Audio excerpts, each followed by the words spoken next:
नमस्कार मेरे प्रिय विद्यार्थियों, मैं आपका अपना अंकित सर तहे दिल से स्वागत अभिनंदन वंदन करता हूं सुपर कोचिंग टेक्स्ट बुक के इस बेहतरीन प्लेटफॉर्म पे।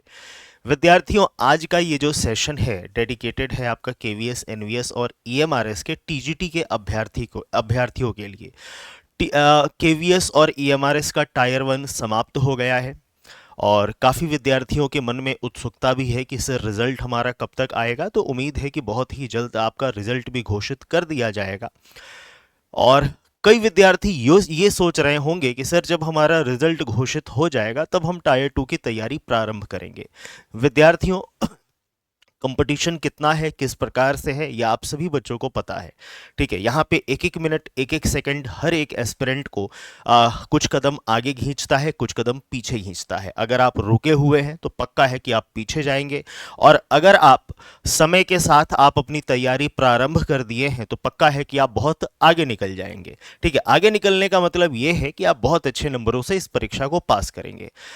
कट ऑफ के ऊपर हमने एक वीडियो किया था जिसमें हमने उन सभी विद्यार्थियों से आग्रह किया था कि अगर आप मिनिमम 55% प्लस अगर आप नंबर पा रहे हैं तो आप बिल्कुल भी कोताही मत करिए।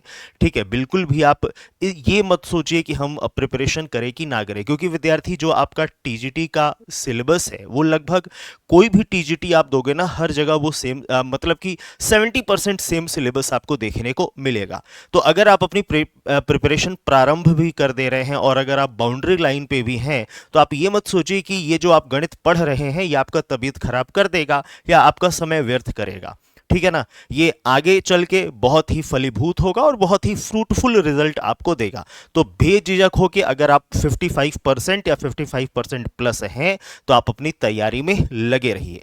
अब आज का ये जो सेशन है, जैसा कि आप हमारे पीछे देख पा रहे हैं कि आज सिलेबस के ऊपर कुछ हम लोग बात करने वाले हैं कि हमारा टॉपिक वाइज वेटेज क्या है, और साथ में हम लोग इस पे चर्चा करने वाले हैं कि जो हमको समय मिलेगा उस समय में किस प्रकार से हम ऑब्जेक्टिव क्वेश्चन को करें और किस प्रकार से हम डिस्क्रिप्टिव क्वेश्चन को करें। तो सेशन को आगे बढ़ाते हैं, वीडियो को लाइक करिएगा, शेयर करिएगा, अपने दोस्तों को भी ये वीडियो जरूर शेयर करिएगा, उनके लिए भी काफी ज्यादा हेल्पफुल होगा। शुरू करते हैं सेशन को विद्यार्थी, और ध्यान से मेरी बातों को अच्छे से आप सुनिएगा। देखिए, जैसा कि अगर हम एक बार एग्जाम पैटर्न की बात करें तो केवीएस के विद्यार्थी आपको बहुत अच्छे से पता होगा कि 60 क्वेश्चन आपका ऑब्जेक्टिव का होगा, 10 क्वेश्चन आपका डिस्क्रिप्टिव का होगा। टोटल आपके 70 क्वेश्चन होंगे, जहां पे ऑब्जेक्टिव पे एक क्वेश्चन पे 1 नंबर मिलेगा, डिस्क्रिप्टिव पे एक क्वेश्चन पे 4 नंबर मिलेगा। 1/4 का यहां पे नेगेटिव मार्किंग है, इस बात का ध्यान दीजिएगा। और जो समय आपको मिलेगा वो मिलेगा 2.5 घंटा यानी कि 150 मिनट। ठीक है, अगर हम ईएमआरएस की बात करें तो ईएमआरएस में विद्यार्थी टोटल आपके ऑब्जेक्टिव क्वेश्चन होंगे 40, लेकिन यहां पे जो हमारा डिस्क्रिप्टिव क्वेश्चन है इनकी संख्या बढ़ा दी गई है, और इनकी जो संख्या है बच्चों वो आपका कर दिया गया है 15, और समय भी आधा घंटा बढ़ गया। जैसे हम लोगों ने केवीएस में देखा कि वहां पे 2.5 घंटा मिल रहा था और यहां पे हमको कितना मिलेगा, 3 घंटा मिलेगा। ये प्रति क्वेश्चन आपका 1 नंबर का है और ये प्रति क्वेश्चन आपका 4 नंबर का है। नेगेटिव मार्किंग यहां पे भी है, और यहां पे जो नेगेटिव मार्किंग है बच्चों वो आपका 1/3 का नेगेटिव मार्किंग है। ठीक है, सिलेबस की अगर हम बात करें ना बच्चों तो केवीएस एनवीएस टीजीटी का सिलेबस, ईएमआरएस टीजीटी का सिलेबस हूबहू बिल्कुल समान है। क्लियर। अब हम लोग आगे बढ़ते हैं और देखते हैं कि प्रिपरेशन को किस प्रकार से हम प्रारंभ करें। सबसे पहले विद्यार्थी, अगर हम केवीएस और एनवीएस के विद्यार्थियों की बात करें, सबसे पहले तो टायर 1 जो होता है आप सभी बच्चों को पता है कि वो क्वालिफाइंग है, केवीएस के लिए भी और ईएमआरएस के लिए भी। केवीएस में क्या होता है बच्चों कि आपका 85% आपका वेटेज होता है ऑब्जेक्टिव और डिस्क्रिप्टिव का, यानी कि जो आप पेपर लिखते हैं, और 15% आपका वेटेज होता है इंटरव्यू का, जहां पे ये चेक किया जाएगा कि आपका सब्जेक्ट नॉलेज कितना है। चूंकि आप अगर इस पेपर को क्वालिफाई करके जाएंगे तो सब्जेक्ट नॉलेज तो आपका होगा ही, और साथ में ये चेक किया जाएगा कि आपका टीचिंग स्किल कैसा है। क्लियर हुआ। तो 85% आपका इनका होगा जो आप पेपर लिखोगे, और 15% आपका होगा इंटरव्यू का। क्लियर। इसके बाद विद्यार्थी जब हम आगे बढ़ते हैं तो अब बात आती है कि सर किस प्रकार से नंबर का एलोकेशन किया जाएगा। तो अगर हम केवीएस के संदर्भ में बात करें तो ध्यान से मेरी बातों को सुनिएगा। जैसे टोटल मान लीजिए यहां पे 100 नंबर है, ठीक है ना। और यहाँ पे 60 क्वेश्चन आपका एमसीक्यू का है, तो एक क्वेश्चन 1 नंबर का होगा। और यहाँ पे आपका अगर ध्यान से देख पा रहे हैं तो 10 क्वेश्चन आपका किसका है बच्चों, डिस्क्रिप्टिव का है। और एक क्वेश्चन आपका कितने का होगा, 4 नंबर का होगा। ठीक है, टोटल 70 क्वेश्चन यहाँ पे हमारे फ्रेम हो रहे हैं। अगर हम एमसीक्यू की बात करें तो एमसीक्यू में जो सबसे महत्वपूर्ण आपका होना चाहिए वो होता है स्पीड एंड एक्यूरेसी, कि आपका स्पीड किस प्रकार से है और कितनी तेजी में आप सवालों को कर रहे हो। लेकिन डिस्क्रिप्टिव में विद्यार्थी जो सबसे ज्यादा महत्वपूर्ण होता है वो ये है कि आप किस प्रकार से आंसर को लिख रहे हैं, प्रश्न में जो दिया गया है उन बातों को ध्यान में रखते हुए किन थ्योरम्स का, किन कॉन्सेप्ट का प्रयोग करके आप अपने आंसर को सजा रहे हैं। वहां पे स्टेप बाय स्टेप मार्किंग होता है बच्चों, और आंसर लिखते समय आप विभिन्न बातों का ध्यान देंगे कि वहां पे किस लॉजिक का आप प्रयोग कर रहे हो, किस थ्योरम का आप प्रयोग कर रहे हो, ठीक है, या किस फॉर्मूले का आप प्रयोग कर रहे हो। और ये आंसर राइटिंग स्किल में आपको बहुत अच्छे से मैं क्लास में सिखाता हूं। क्लियर। इसके बाद आगे बढ़ते हैं। समय आपको केवीएस में पता है बच्चों 2.5 घंटे का समय मिलेगा। उसके बाद अब हमारा आता है कि सर सिलेबस जो है वो किस प्रकार से हमारा टॉपिक वाइज डिवाइड किया गया है, कौन सा जो टॉपिक है बहुत ज़्यादा इंपॉर्टेंट है, किस पे हम ध्यान सबसे ज़्यादा दें, किस पे हम अपने आप को बहुत बेहतर बनाएं। तो सबसे पहले तो मैं आपको ये बताऊं विद्यार्थी कि जो आप यहाँ पे टॉपिक वाइज वेटेज देख रहे हैं ना, ये एक अनुमान है। अनुमान किस आधार पे, तो विगत वर्ष में जो प्रश्न पूछा गया है उस आधार पे। इस बार से पैटर्न आपका चेंज हुआ है बच्चों, डिस्क्रिप्टिव चीजें यहाँ पे ऐड की गई हैं, तो हो सकता है कि यहाँ से थोड़ा सा अलग हो। ठीक है, थोड़ा बदलाव में भी आपका पॉसिबल है, लेकिन वो बदलाव क्या होगा उसके ऊपर भी हम लोग चर्चा करेंगे। जैसे अगर सिलेबस को देखा होगा तो सिलेबस में बहुत अच्छे से इंगित किया गया है कि 6 से लेके 10th तक का एनसीईआरटी से सवाल पूछा आपका जाएगा। थोड़ा बहुत आपका 11 12th का होगा, और कुछ आपके टॉपिक जो है वो आपके ग्रेजुएशन लेवल तक के होंगे। ठीक है ना। तो सबसे पहला काम तो हमारा क्या है कि अगर आप मेंस की तैयारी कर रहे हैं तो 6 से लेके 10 तक की एनसीईआरटी आप सेल्फ पढ़ना प्रारंभ कर दें। क्लियर। इससे ये होगा ना कि वहां पे स्टोरी बेस्ड चीजें दी हुई हैं, तो वहां पे अच्छे से आप ग्रेस्प कर पाएंगे और थोड़ा सा टीचिंग स्किल भी आपका डेवलप होना चालू होगा। ठीक है ना। तो अगर यहाँ पे देखा जाए कि सर इंपॉर्टेंट टॉपिक हमारा क्या है, तो सबसे ज्यादा जो प्रश्न पूछने के चांसेस होते हैं वो होता है आपका ज्योमेट्री एंड मेंसुरेशन। ये 30% वेटेज रखता है। क्यों ये महत्वपूर्ण है? क्योंकि यहाँ पे ऑब्जेक्टिव क्वेश्चन भी आपके बहुत बढ़िया फ्रेम हो सकते हैं, और सब्जेक्टिव क्वेश्चन या डिस्क्रिप्टिव क्वेश्चन भी आपके बहुत बढ़िया फ्रेम होते हैं। कोई थ्योरम दे दिया, उसको प्रूफ करने की बात कह रहा है, ठीक है ना, या ज्योमेट्री का ही कोई क्वेश्चन आ गया और वो वहां पे बोल दिया कि इस चीज को आप बाकायदे लिख के दिखाइए इतने वर्ड्स में। बात समझ में आ रहा है कि नहीं? तो यहां पे हमारा ऑब्जेक्टिव क्वेश्चन और डिस्क्रिप्टिव क्वेश्चन दोनों प्रकार के क्वेश्चन हमारे यहां पे अच्छे खासे फ्रेम होते हैं। उसके बाद अगला हमारा है बच्चों एलजेब्रा। एलजेब्रा की अगर हम वेटेज की बात करें, जिसमें हम ये आपके पॉलिनोमियल्स के बारे में पढ़ते हैं, एल्जेब्रिक आइडेंटिटी पे आधारित जो क्वेश्चंस हमारे होते हैं, इनका जो वेटेज है डियर स्टूडेंट वो है आपका 25%। 25% जो आपका वेटेज है वो आपका एल्जेब्रा का है। अंडरस्टूड। उसके बाद विद्यार्थी ट्रिग्नोमेट्री की जो भूमिका है वो आपका 10% है। अब देखिए ट्रिग्नोमेट्री का वेटेज कम है, इसका मतलब ये नहीं कि ट्रिग्नोमेट्री को आप छोड़ दें। ट्रिग्नोमेट्री एक ऐसा चैप्टर है ना जिसका प्रयोग मैक्सिमम चैप्टर्स में या मैक्सिमम क्वेश्चंस में आपको देखने को मिलता है। जो भी हमारे कंपटीशन में अच्छे क्वेश्चन जो फ्रेम होते हैं ना, वो कभी भी एक पर्टिकुलर टॉपिक को डेडिकेटेड नहीं होते हैं। वहां पे मिक्स कॉन्सेप्ट से या मिक्स टॉपिक से क्वेश्चन, अच्छे क्वेश्चन जो हैं वो फ्रेम होते हैं। क्लियर। तो अगर आपको ट्रिग्नोमेट्री का वेटेज कम दिख रहा है तो ये मत सोचिएगा कि इसको हम स्किप कर दें। इनका प्रयोग अन्य जगहों पे इनडायरेक्टली जरूर होता है। और ट्रिग्नोमेट्री में पढ़ना क्या है? रेशियोज पढ़ना है, आइडेंटिटी पढ़ना है, हाइट एंड डिस्टेंसेस का एप्लीकेशन है, उसको पढ़ना है। क्लियर हुआ? ठीक है ना। उसके बाद है आपका number system. Number system 15% weightage रखता है। काफी विद्यार्थी ये कंफ्यूज होते हैं कि नंबर सिस्टम में हम क्या पढ़ें। विद्यार्थियों क्लास 6 से लेके 10 तक एनसीईआरटी में नंबर पे आधारित जितनी बातें दी गई हैं सबको बहुत अच्छे से पढ़ना है। और क्या क्या दिया गया है? कॉन्सेप्ट ऑफ नंबर्स दिया गया है। कॉन्सेप्ट ऑफ नंबर के बाद इन पे आधारित जो मैथमेटिकल ऑपरेशन पे जो क्वेश्चंस बनते हैं, डिविजिबिलिटी रूल पे जो क्वेश्चंस बनते हैं, यूनिट डिजिट पे जो क्वेश्चंस बनते हैं, ठीक है, नंबर ऑफ फैक्टर पे आधारित जो क्वेश्चन बनते हैं, डिफरेंट टाइप के जो नंबर्स होते हैं, ठीक है, डिफरेंट टाइप के जो कांस्टेंट होता है, जैसे कार्पेकर कांस्टेंट हो गया, इस पे आधारित क्वेश्चन आपका बन जाएगा। तो 6 से लेके 10 तक जितना भी आपका नंबर्स के अंतर्गत कभी भी जब आप पढ़ना चालू करोगे तो फर्स्ट सेकंड चैप्टर आपका नंबर पे ही आधारित होता है। जितनी बातें वहां पे दी गई हैं सब अति महत्वपूर्ण है। डिस्क्रिप्टिव में भी उससे सवाल पूछ सकता है, ऑब्जेक्टिव में भी पूछ सकता है। अगर आप हमारी मेंस की क्लासेस कर रहे हैं तो अभी हम लोग पिछले वीक से रियल नंबर ही पढ़ रहे हैं और वो चैप्टर लगभग समाप्त होने वाला है। तो अगर उन क्लासेस को आपने देखा होगा ना तो एनसीईआरटी के जितने भी इंपॉर्टेंट पार्ट्स हैं बहुत अच्छे से फिल्टर करके आपके सामने मैं रखा हूं, जिससे आपको यह दिखे कि कहां से किस प्रकार से क्वेश्चन आपके फ्रेम हो सकते हैं। क्लियर? तो इस बातों का ध्यान देना है। उसके बाद अगला है हमारा स्टैटिक्स और एडवांस टॉपिक। अब बात आपके दिमाग में ये आता होगा कि सर ये एडवांस टॉपिक क्या है? एडवांस टॉपिक का मतलब ये हुआ मैट्रिसेस जैसे हो गए, ठीक है। मैट्रिसेस का क्या है बच्चों? जो आप 11 12th में पढ़ते हैं और थोड़ा सा ग्रेजुएशन का भी पार्ट वहां पे ऐड किया हुआ है, ठीक है। कैलकुलस आपका हो गया, ठीक है। कुछ प्रोबेब कुछ आपके क्वेश्चन हल्के फुल्के फ्रेम हो सकते हैं 11 12th के बेस पे, ये हमारे एडवांस टॉपिक हैं, ठीक है ना। अब इनको मैं ब्रेक करके आपको दिखाता हूं कि कहां से किन किन टॉपिक से आपके क्वेश्चन फ्रेम होते हैं। जैसे पहला जो हमारा था वो ज्योमेट्री एंड मेंसुरेशन था। तो ज्योमेट्री एंड मेंसुरेशन में क्या? लाइन एंड एंगल, ट्रायंगल, और ट्रायंगल में क्या?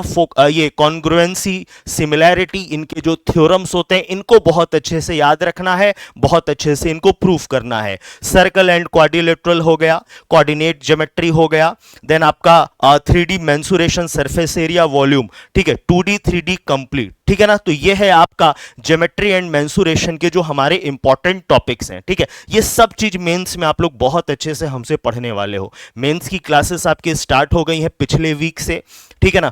एक फर्स्ट टॉपिक आपका कंप्लीट होने वाला है रियल नंबर, अंडरस्टूड। और जो विद्यार्थी क्लास कर रहे हैं उनको बहुत अच्छे से पता है कि कितना बेहतरीन तरीके से उनको कंटेंट दिया जा रहा है, which is most useful for your objective as well as descriptive questions. Clear हुआ? तो ये हमारा इंपॉर्टेंट, इसका स्क्रीनशॉट आप लेते रहिएगा या हम अपने टेलीग्राम चैनल पे इसको अपलोड भी कर देंगे। चलिए, उसके बाद है अगला हमारा एलजेब्रा। एलजेब्रा में क्या क्या चीजें हैं? Polynomials, factor theorem, remainder theorem. Polynomial में हर एक चीज, टर्म्स क्या है, एक्सप्रेशन क्या है, बाकायदे बहुत बेसिक लेवल से इन चीजों को हम लोग पढ़ेंगे। Pair of linear equation in 2 variable, quadratic equation, arithmetic progression, ठीक है ना। अगर आप सिलेबस देखोगे ना तो ऑफिशियल सिलेबस जो है बहुत ही विस्तार में चीजें वहां पे दी हुई हैं, और जो मैं यहां पे आपको बता रहा हूं वो वेटेज के अनुसार बता रहा हूं। सबसे महत्वपूर्ण क्या है? तो ज्योमेट्री एंड मेंसुरेशन। दूसरा इंपॉर्टेंट हमारा टॉपिक क्या है? एलजेब्रा। एलजेब्रा के अंतर्गत क्या क्या? These topics. क्लियर हुआ? उसी तरह मैंने यहां पे भी आपको बताया कि ज्योमेट्री एंड मेंसुरेशन के अंतर्गत क्या है? तो दीज टॉपिक। क्लियर हुआ? चलिए आगे बढ़ते हैं। अगला है हमारा कि सर नंबर सिस्टम में क्या आएगा? तो नंबर सिस्टम में real irrational number, law of exponent, fundamental theorem of arithmetic, वही जो सिलेबस में दिया है उसी को ब्रेक करके मैंने यहां पे बनाया है। एडवांस टॉपिक कौन कौन से हैं? ये कार्पेकर कांस्टेंट, चूंकि एडवांस टॉपिक नहीं है, इसको सिंपल एक स्टेटमेंट आप पढ़ लोगे समझ में आ जाएगा। कोलेज कॉन्जेक्चर, ठीक है, ये भी उतना बड़ा नहीं है, एक सिंपल आप स्टेटमेंट समझ लेंगे, पूरा अच्छे से आपको क्लियर हो जाएगा, ठीक है। उसके बाद इरेशनैलिटी का प्रूफ, जो अपरिमेय संख्याएं होती हैं उनको प्रूफ करना, उनको सिद्ध करना, ठीक है ना। और जो मेंस की क्लासेस कर रहे हैं आपने देखा होगा कि इस पे आधारित हम लोगों ने कम से कम 8-10 क्वेश्चन किए थे, जिसमें से कुछ आंसर राइटिंग में आप लोगों को दिया गया था, जो आप मुझे रेगुलर शेयर भी करते हैं। अच्छा, एक बात मैं और बताऊं, जो भी विद्यार्थी मेंस क्लासेस कर रहे हैं, ठीक है, या जो मेंस क्लासेस करने का सोच रहे हैं, आपके मन में ये डाउट होता होगा कि सर हमारे आंसर्स कैसे चेक होंगे। क्लियर? तो बच्चों, जो मेंस क्लासेस यहाँ पे चलते हैं, टायर 2 के जो क्लासेस यहाँ पे चलते हैं, उसमें जो भी क्वेश्चन आपका आंसर राइटिंग के लिए दिया जाता है, हमारा एक कॉन्टैक्ट नंबर है, उस पर आप आंसर शेयर करते हो और विद इन मतलब कि 2 to 3 आवर्स वो आंसर्स आपके चेक होके इमीडिएटली रिमार्क उस पर दे दिया जाता है कि ये गलती है या आपका आंसर सही है या गलत है। ठीक है ना। तो एक जो सबसे बड़ा दिक्कत होता है कि सर हमारा जो क्वेश्चन है वो कैसे चेक होगा, ठीक है, तो उसकी भी प्रॉब्लम यहां पे सॉल्व की गई है और with in 2 to 3 hours same day में आपके आंसर चेक होके आपको मिल जाते हैं। क्लियर हुआ। तो ये हमारा नंबर सिस्टम पे आधारित है जिसका जो वेटेज है 10 से 15% है। क्लियर हुआ स्टूडेंट। चलिए आगे बढ़ते हैं। अगला है हमारा ट्रिग्नोमेट्री। ट्रिग्नोमेट्री में जैसा मैंने आपको बताया trigonometric ratios, fundamental identity, height and distance and application, यहीं से क्वेश्चन आपके फ्रेम होते हैं, लेकिन अच्छे क्वेश्चन फ्रेम होते हैं। वेटेज कितना है? 10 से 12% का इनका वेटेज है। उसके बाद आगे बढ़ते हैं बच्चों। अगला स्टैट और एडवांस टॉपिक। अब एडवांस टॉपिक में क्या, तो यही चीजें बच्चों, मैट्रिसेस डिटरमिनेंट है, ठीक है, आप सिलेबस में देखोगे तो बहुत अच्छे से विस्तार में वहां पे लिखा गया है। आइगन वैल्यू, आइगन वेक्टर, इस पे आधारित क्वेश्चन पूछेगा। उसके लिए भी आपको टेंशन नहीं लेना है, बहुत अच्छे से इन सब चीजों को समाप्त किया जाएगा, खत्म किया जाएगा। Set theory, application, logical reasoning, stat में mean, median, mode of grouped data, इसका जो वेटेज है लगभग कंबाइंड वेटेज की अगर हम बात करें तो 20% वेटेज है। क्लियर हुआ। ठीक है। चलिए अब देखिए यहां पे बहुत अच्छी बात लिखा है कि do not ignore these topics are small in volume but high in yield. ठीक है, इनकी संख्या कम है लेकिन इन पे आधारित बहुत ही बेहतरीन क्वेश्चन आपके फ्रेम हो सकते हैं। ठीक है, और खासकर सब्जेक्टिव में, ठीक है, डिस्क्रिप्टिव में, जहां पे आप आंसर राइटिंग करते हो। बात समझ में आ रहा है कि नहीं? तो इस बात का विशेष ध्यान आप दीजिएगा। ठीक है ना। और इसमें बड़े अच्छे अच्छे कॉन्सेप्ट्स होते हैं। अगर आप लोगों ने मैट्रिसेस की मेरी क्लास की है पहले, ठीक है, यूट्यूब पे या पेट पे, तो वहां पे आप लोगों ने देखा होगा कितना बेहतरीन, कितने अच्छे प्रूफ्स वहां पे होते हैं। क्लियर। चलिए खैर हम लोग आगे पढ़ेंगे, डोंट वरी। उसके बाद अब बात आता है कि सर डिस्क्रिप्टिव में किन किन विशेष बातों का हम ध्यान दें। ठीक है ना, ये भी बड़ा प्रश्न होता है, क्योंकि अगर आप रेगुलर मुझे इस चैनल पे देखते हैं तो मैं आंसर राइटिंग पे बड़े अच्छे अच्छे सेशन करता हूं। रेगुलर 8 PM में क्लास लेता हूं, वहां पे हर दिन आपको मेरी कोशिश होती है कि 1-2 क्वेश्चन आंसर राइटिंग पे आपको दिया जाए और अगले दिन कुछ अच्छे आंसर को मैं आपके सामने लाइव चेक करता हूं कि कौन से अच्छे आंसर है और किस किस विशेष बातों का ध्यान देना है। तो उन्हीं चीज को यहां पे लिखा गया है बच्चों कि कभी भी जब आप आंसर राइटिंग करें ना तो स्टेप बाय स्टेप सॉल्यूशन आपको करना है। ठीक है ना, जैसा मैंने आपको क्लास में बताया भी है कि गिवन हो गया, बॉडी हो गया, कंक्लूजन हो गया। बॉडी में भी हर एक चीज लिखना है। कोई अगर कॉन्सेप्ट आपने यूज किया तो किनारे बॉक्स में दिखाओ कि हमने इस चीज को यूज किया है, इस फॉर्मूले को हमने यूज किया है। ठीक है। उसके बाद हाँ, यहां पे वही लिखा है कि डिक्लेयर थ्योरम। अगर जो आप थ्योरम या कोई अगर फॉर्मूला लिख रहे हो तो किनारे वहां पे लिखो कि ये फॉर्मूला हमने यूज किया है। लास्ट में अगर ज्योमेट्री और मेंसुरेशन के क्वेश्चन वहां पे आते हैं, मैंने कई बार आपको क्लास में बताया है बच्चों कि अगर ऐसे क्वेश्चन आपके सामने आए जहां पे ग्राफ की या फिगर की नीड है तो उसको जरूर बनाइए। ये आपके आंसर में 4 चांद लगा देता है। और वही थर्ड पॉइंट यहां पे लिखा है, every geometry and mensuration problem must have a labelled diagram. ठीक है ना, चित्र वहां पे जरूर बनाएगा। बल्कि हाइट एंड डिस्टेंस का भी क्वेश्चन अगर ये डिस्क्रिप्टिव में आ जाए तो उनका भी चित्र आप जरूर बनाइए। कहने का तात्पर्य है कि जहां पे भी नीड हो मेरे प्यारे विद्यार्थी, चित्र का वर्णन आप जरूर करें, चित्र आप जरूर बनाएं, डायग्राम आप जरूर बनाएं। ठीक है ना। चलिए बाकी रेगुलर में 8 PM क्लास लेता हूं यूट्यूब पे और हर दिन मैं आपको आंसर लिखने के कुछ ना कुछ बेहतरीन तरीके बताता हूं। ठीक है, पुरानी वीडियोस हैं, आप उसको देख सकते हैं, या अगर अभी तक आपने क्लास हमारी नहीं कर रहे हो तो रेगुलर करना चालू करो। ठीक है, पर डे कुछ ना कुछ बेहतरीन टिप्स आपको मिलते रहते हैं कि how to do a answer writing. ठीक है, अब बात आता है कि सर टाइम का मैनेजमेंट हम कैसे करें। ठीक है, जो समय का प्रबंधन होगा ये बड़ा ही महत्वपूर्ण चीज है। देखिए जब हम आंसर राइटिंग करते हैं ना तो आंसर राइटिंग में हम इतना लिखते हैं, ठीक है, कि एक नॉर्मल क्वेश्चन को भी हम लेंथी बना देते हैं क्योंकि वो नीड होता है डिस्क्रिप्टिव सवालों का। लेकिन उस पे हाथ साफ करते करते ना हम ऑब्जेक्टिव पे थोड़ी कमी कर देते हैं। और जो विद्यार्थी ऑब्जेक्टिव को इग्नोर करने लगे, ऑब्जेक्टिव क्वेश्चन करते टाइम में भी अगर उसने सब्जेक्टिव का या डिस्क्रिप्टिव का अगर उसने तरीका अपनाया तो पक्का है कि टाइम आपका वेस्ट होगा। ठीक है, इसीलिए कभी भी जब आप पढ़ाई करें ना, आप अगर हमको मेंस क्लासेस में देखते होंगे या या यूट्यूब पे भी अगर मैं कभी कोई कॉन्सेप्ट पढ़ाता हूं तो हर प्रश्न का मैं दो पहलू बताता हूं कि किस प्रकार से इस सवाल को आप जल्दी कर सकते हैं, और ये सवाल अगर आंसर राइटिंग में आ जाए तो इसको किस प्रकार से हम करेंगे। इन दोनों बातों का मेरे प्रिय विद्यार्थियों विशेष ध्यान दीजिएगा, और कोशिश करना है कि जितना ज्यादा समय आप ऑब्जेक्टिव में बचाओगे उतना ही बेहतरीन आंसर राइटिंग आप कर पाओगे। बात समझ में आया? क्लियर? तो ये याद रखिएगा कि 40% टाइम आपको एलोकेट करना है इस पे, ठीक है? 40 to 50% मान लो, क्योंकि क्वेश्चन यहां पे कितने होंगे 60। 50% टाइम आप इसको एलोकेट करो, जितना समय बचा पाओ यहां पे। और समय बचाने का तरीका क्या है कि कलम कम चलाइए, सोचिए ज्यादा।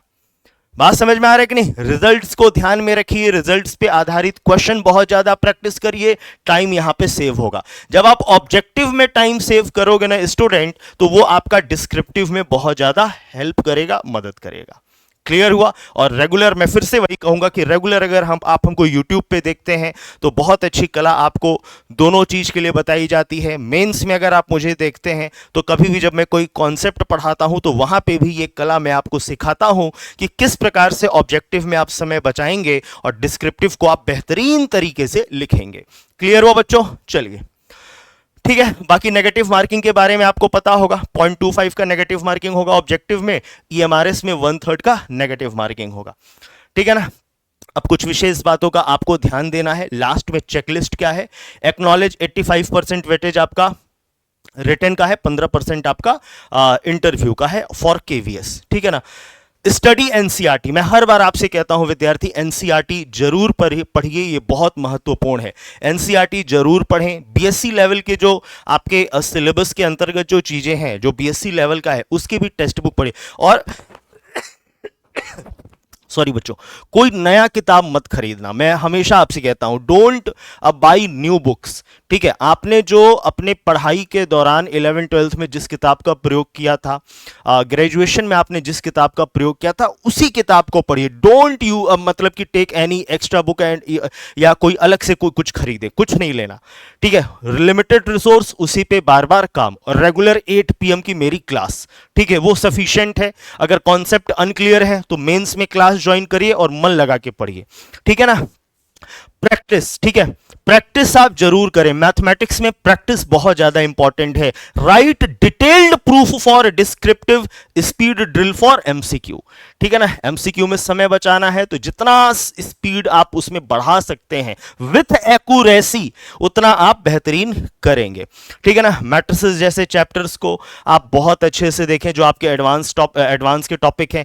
कैलकुलस को बहुत अच्छे से देखिएगा। विद्यार्थी कैलकुलस को हमेशा इग्नोर कर देता है। जैसे अभी हम 8 PM वाली क्लास में कैलकुलस पढ़ा रहे हैं, तो कई बच्चा टीजीटी का कहता है कि सर ये केवीएस में पूछता है क्या, ये ईएमआरएस में पूछता है क्या?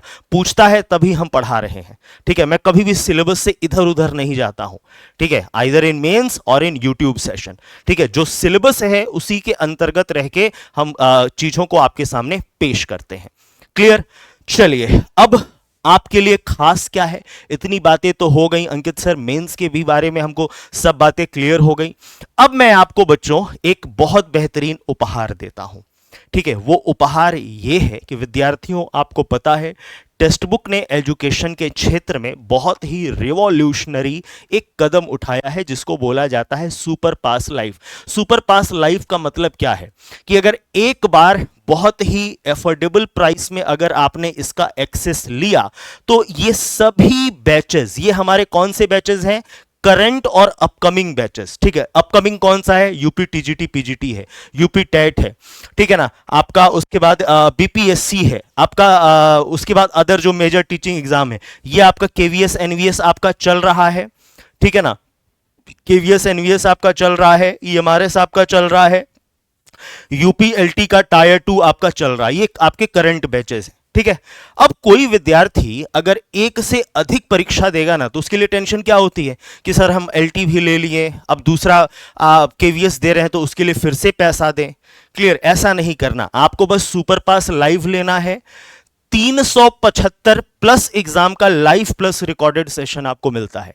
ठीक है, आप बस टीचिंग के हैं, आपको टीचिंग से मतलब है, तो ये जो आपके करंट और अपकमिंग क्लासेस है ना, ये सब आपको मिलता है। और इसके साथ साथ इतना ही नहीं, आपको लाइव प्लस रिकॉर्डेड क्लास तो मिलेगा ही, ठीक है ना, आपको लाइव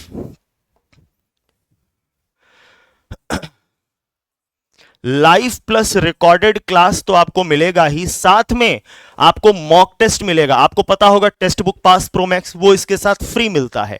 ठीक है, साथ में प्रीवियस ईयर क्वेश्चन मिलेगा, साथ में स्टडी मटेरियल मिलेगा। ठीक है, और साथ में टेक्निकल टीम का ऑलवेज सपोर्ट मिलेगा कि कभी भी अगर कोई भी आपको परेशानी होती है, टेक्निकल टीम आपके पास कॉल करेगी और आपका जो भी परेशानी है उसको सही करेगी। परेशानी मतलब कि क्लास से रिलेटेड, क्लास नहीं मिल रहा है, ये हो रहा है, वो हो रहा है। अंडरस्टूड। अब चूंकि आज बसंत पंचमी है और शुरू में माफ करिएगा, मैं आप सभी बच्चों को शुभकामनाएं देना भूल गया। आप सभी विद्यार्थियों को बसंत पंचमी की ढेर सारी शुभकामनाएं। मां सरस्वती आप सभी विद्यार्थियों को इतना शक्ति प्रदान करे, ठीक है, और इतना ज्ञान दे कि आप अपने लक्ष्य को हासिल करें और जीवन में जो भी आप चाहते हैं वो जीत आप हासिल करें। क्लियर हुआ विद्यार्थी? चलिए, तो इस बसंत पंचमी और मां सरस्वती के पूजा के उपलक्ष्य में टेक्स्ट बुक सुपर कोचिंग आप सभी विद्यार्थियों को बेहतरीन उपहार दे रहा है। जो सुपर पास लाइव 2 साल के लिए 2499 में था, वो आज ओनली आज 7 बजे से 12 बजे तक, 12 AM तक या 11:59 PM तक, ठीक है, यानी कि आज रात में 12 बजे तक मात्र 899 में मिल रहा है। ओनली 899 सुपर पास लाइव, जिसमें live plus recorded class, previous year paper, mock test paper, जिसको आप text book pass pro max बोलते हैं, ये सब आपका इंक्लूडेड है। 2 साल तक जो भी भविष्य में बैच आएगा उसके लिए भी कोई अतिरिक्त शुल्क आपको पे नहीं करना। बात समझ में आया? इसके लिए आपको करना क्या है, अगर आप डायरेक्ट एप्लीकेशन से बैच लेते हैं तो ये मेरा रेफरल कोड है RAO, इसको जरूर यूज करिएगा, तभी सभी फैसिलिटी आप अवेल कर पाएंगे। क्लियर हुआ? ठीक है। या अगर आपको बैच रिलेटेड कोई परेशानी हो, नहीं समझ में आ रहा है कि बैच कैसे परचेज करें, तो ये हमारा व्हाट्सएप नंबर है मेरे प्रिय विद्यार्थियों, आप इस पे मुझे व्हाट्सएप भी कर सकते हैं। ठीक है, आपको लिंक मैं प्रोवाइड कर दूंगा। क्लियर? तो आप सभी बच्चों को बसंत पंचमी की फिर से ढेर सारी शुभकामनाएं। क्लियर? और जितने भी विद्यार्थी KVS, NVS, EMRS के टायर 2 की तैयारी में लगने वाले हैं या अन्य भी कोई टीचिंग एग्जाम देना है, सुपर पास लाइव से जुड़ के बहुत ही एफोर्डेबल प्राइस में 2 साल का पूरा टेंशन आपको भूल जाना है। ठीक है सर, हमारा सिलेक्शन 4 महीने में हो जाएगा, तब हम क्या करें? कोई बात नहीं, वो एक्सेस अपने भाई को दे दीजिएगा, अपने छोटी बहन को दे दीजिएगा, वो SSC बैंक रेलवे की तैयारी करेंगे, वो भी इसमें आपको फ्री में मिलेगा। ठीक है, 375 प्लस एग्जाम्स आपको मिलेंगे। ठीक है, उनका भी सिलेक्शन हो जाएगा, वो अपने किसी और को दे देंगे, उनका भी हो जाएगा, वो अपने किसी और को दे देंगे। 2 साल तक इसको पास करते रहिएगा कि एक छोटे से सब्सक्रिप्शन में कई लोग नौकरी पालें, कई लोग अपना जीवन सफल बना लें। ठीक है, चलिए इसी के साथ मैं अपने वाणी को विराम देता हूं। बहुत बहुत धन्यवाद। याद रखना कि आज रात में 12 बजे तक बस ये ऑफर है। Thank you, God bless you all.